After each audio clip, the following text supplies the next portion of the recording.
into our customers. Niagara Falls is a non-negotiable adventure. Each step or trek is worth your time. It is also home to the tribe people of Mindanao, the Christians, the Filipinos, and the Maranao.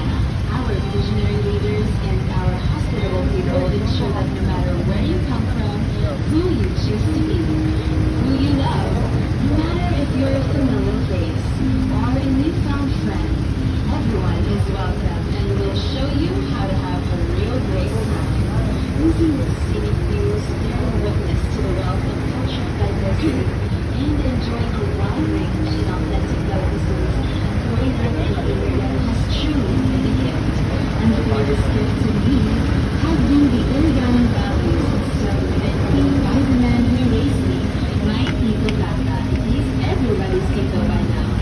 Kaisod, Abtinabangay, o pagtuo sa Ginoo, labi na sa amo ang patron na si Arcangel Senior San Miguel. And while the city's academe continues to thrive, none have so deeply touched my heart, taught my mind, and transformed my life than my alma mater, that has supported me through my struggles, my bread-selling hustle, and of course, my journeys. Beyond majestic waterfalls, it is the senses and